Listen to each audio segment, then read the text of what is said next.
aad baan idin salaamaya 114 iyo dadkeena daawan doona insha Allah waxilban Cabdiqaadir Jaamac Xaamid oo kamid ah golaha wakiilada kana mid ah gudida ilaalinta hantida qaranka ahna gudoomiye ku-xigeenka gudida ilaalinta hantida qaranka runtii maanta ana isugu keenyaaday sababahan isugu keenyaadayna waxa kamid ah in yaraan si hordhac si hadlo waxaan hadalka heesta ugu daray may horeyn jirine waxaan hadalka heesta ugu daray may horeyn jirine hadallaan ku soo saari hoos u foororay waa murti abwaan hore yiri runtii Faysal Cali Waraabe maalintii dhow markuu hadlayay Timo Weyne wuxuu ku yiri wiilka baran jooga Hargeysa iguma xukumi karo Timo Weyne markaa sharciyad buu ka hadlayay dalkan waxaan u haystaa anigu sidaan u haysto in dalka Soomaaliland oo dhan ka wada dhaxeeyo nin walba xuquuq iyo uu leeyahay xaq qof walbina isagoo xor oo xalaal ah u dhashay wuxuu doonana uu xaq u leeyahay wuxuu diidana uu xaq u leeyahay qofna inaanu la haysto ahayn inaanu wax isku darsanay aynaan isqabsan wax wadaagnay wax wada yeelanay dimuqraadiyad sameynay laakiin hadii Hargeysa la igu hanjabo aniga oo Faysal Cali Waraabe wiilka baran jooga Hargeysa waxba iguma oranayo Faysal Cali Waraabe 24 goor buu hadlay 24 goor baa daarood buu haystay daarood markuu xukuumadda haystayna Rufyaan buu ahaa hoos buu hadli jiray ko hadda sidan uu hadlayo ma hadli jirin waa la garanayaa isagoo codaal la keenin doon website baan leeyahay anigu hadda oo aan bilaabay oo la yiraahdo maanta tala keen xaflad baan loo qaban doonaa waana ka soo qayb gali doontaan runtii aad baan uga xumahay horta suldaanka guud ee Suldaan Dhabeey oo ah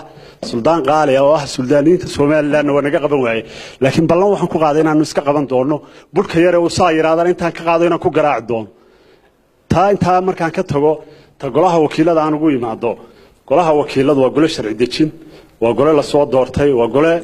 dastuurka markaa adeegtid waa hay'adda kaliya ee la oran karo inta gole kale imanayo golaha xilka si haynay golaha waqti kasta waa dhacdo waa hay'adda kaliya ee dastuurka wuxuu sheegayo that's why taas markaan ka yimaado goortidu sharci bay sameysmaantii dhaweyd goortiduna sharci bay ku fadhidaa dalkana sharci baa lagu maamulaa sharciga hadii laga tagana waxba ay haamayno waxaan ognahay rag mas'uuliyiin oo dalka qarankan wax badan u soo qabtay oo xilal badan oo qaali ah soo qabtay oo la og yahay oo halka fadhiya maanta waxa dabray waa dastuurka hadii maanta farqada laga tago oo halka sida Faysal Cali Waraabe doonayo dalka la burburiyo xasan madaxweynaha Soomaaliya inta goor uu la hadlay waa loogi isagoo practical goobtu kula hadlay iyadoo qoraal website-kan ku keenay doona insha Allah waayo afkiisa buu haysan waayay waanu ixtiraamnay waanu xishoonay waanaga xishoon waayay anana ma xishoonayno hadduu ku faano Hargeysa oo yiraahdo Hargeysa aan leeyahay oo beesha dhaxaan ahay oo Hargeysa ku faano anna laas qoray baan leeyahay أنا خاص ولي بوسي لا دعوة هرتني بوسي مركان كبلا ببرعه أنا ساعة الصعود أنا بوه ولا تجو وأنا بوه ولا كلا وأنا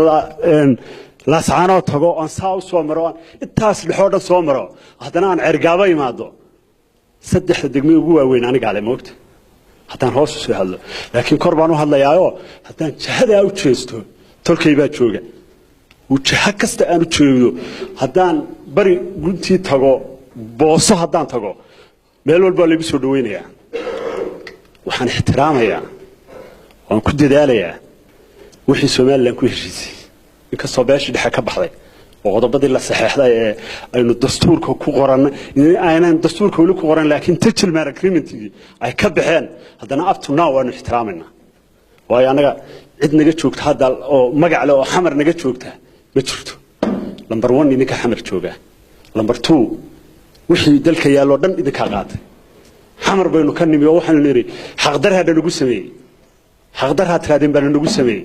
hadana tii ay idinku ka dacwateen hada halka ka sameeysan uma dul qaadanayno mana wada joogayno nin walbina meel buu ka yimid meeshii uu tagaya hadii dastuurka la ixtiraami waayo hadii sharciyada la ixtiraami waayo nin walba jihad uu jeedo tagaya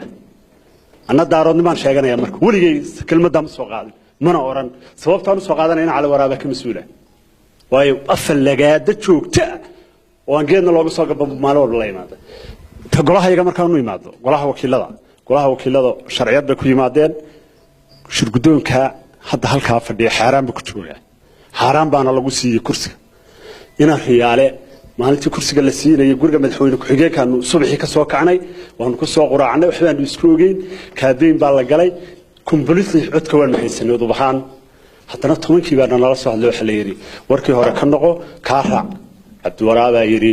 geel oo man iyo geel cokan baan u garnoqo geela oo man baan waraabinayaa ina riyaalo laq ina riyaalo waa qaatay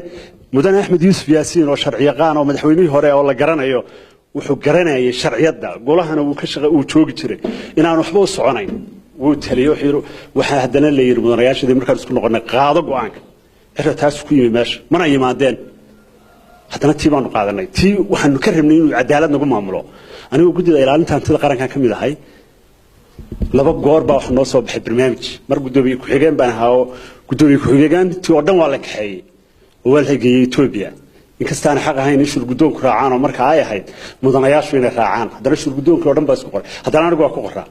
baasaboorkaygii baa la yiri Cabdirsaaq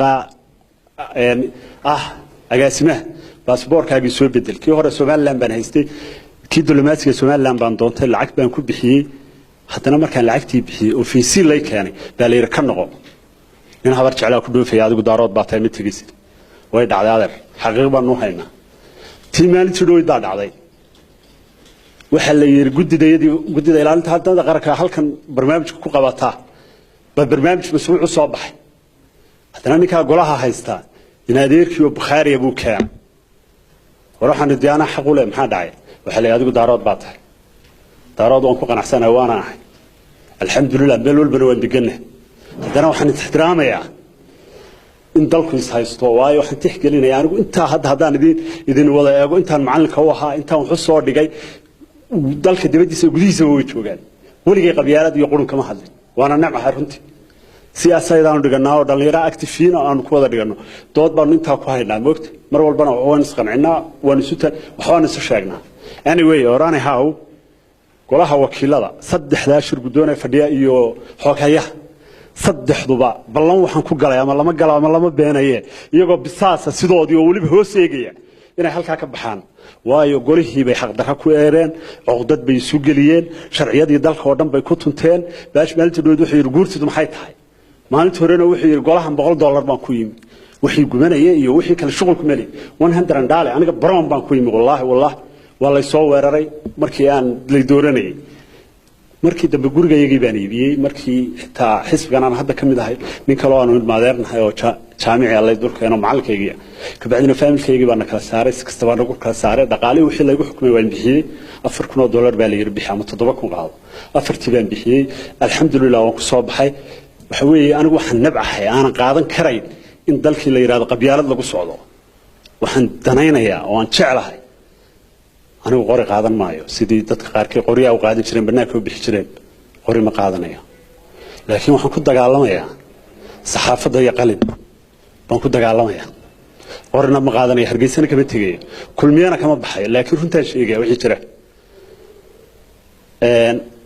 shir gudoonka cadaalad darrada golaha ku maamulayna idinkuna waa ogtiin saxaafadiinu wuxuu baa dadka horarsata waligiin idinku halka wax ka sheegay wali golaha miisaaniyadiisa golaha lama soo hordhigin oo lama oran hal la xisaabiyo sidee wuxuu jiraan alxamdulillah rabbil caalamiin markii wasiirka maaliyadda Soomaaliya joogay baa shaxda si fiican u dajiyay oo de golihii simay laakiin shir gudoonka halka jooga hadda maanta golihii way kala qaybiyeen caqdad bay kala geliyeen hadda ka hor markii hoosta la fariisiyay baashe iyo odaga Ali Yuusuf iyagoo wallahi hoos eegaya waa la ogaabay halka ka bixin maanta sawirada waad ku haysay maantana libaaxiye soo haysan laakiin iyagoo bisaasa maca guduu xoogayahoodaas qajaanka ee qabyaalada uu ku meeraysanaya baan idin tusi doonaa billahi tawfiiq wasalaam calaykum su'aalaha way weydiin kartaa xildhibaan eedeymo ku jeesay yes aduna wax ka mid tahay xildhibaan golaha wakiilada very good sharci ahaan miyaan qabanin sharciga niga heersiisaaqa waxaan u malaynayaa war golaha waan horkeenina oo ku dhaartay baan ku yiri laakiin waxaan ka baqayaa in la yiraahdo nin heersiisaaqa sharcigu qaban maayo yes arrinta baasaboorka waa la siiyay waan ku yiri taliyaha ay siiyay waliba ana dadka baasaboordayaasha u soo qaaday oo recept la siinay taliyuna way igu ixtiraam emergency biir ku qaata baasaboorka markii aan halkan niba halka lagu kala reebay oo ciro yiri ninka kala tagayade in adeerkaya gudoomiye waxa jira waxa gudoomiye ilaalinta hantada yes gudoomiye hantida ayaa la socday qolada guddiga tagay dibadda good isla markaas maadaama maanta dhawaaqan ka dhawaajinaysa leedahay عدل بردنا اللي بيسوي كتب ترى أول ما لا أحيت الجد دي سامين تلاقي كوي يلا سام أنا جا ماشي مصاب حياة خلاف يقولوا ولا بدي نديك كتب horta aad baad u mahadsantahay thank you guddidu waa guddi gudoomiyaha kaliya ee halkaa marmara maaha keligii iyo anigu guddi baanu nahay arrintana guddi baanu kaga tashanaynaa markaan tashanana waan hadlayaa waa mahadsantahay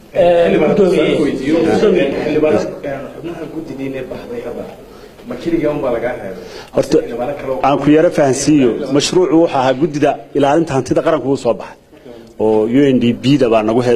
nagu caawiday kabacdina markuu mashruucu soo baxay waa la isira reeraystay waa la iska haystay dhaqaalay Bukhari baa waraaq loo dhiibay madaxtooyada ka soo saxeex adigu lacagta nagu soo caawi saasay ahayd arrintu adeer anaan ya may kama mid ahayn xaafad waxay ugu gudubto wax sarade guddidiisa beenaan aqoon ku jiro guddidii dhaqaaluhu markii hore ku jiray haddana waxa weeye guddida arrimaha bulshada ana guddidii ilaalinta hantida qaranka gudoomiye ku xigeenka baan ilaahay baan idinku dhaariyay xaq miya xeer miya guddi kale waxa sameynayna waa shir gudoog cid lama wadaagto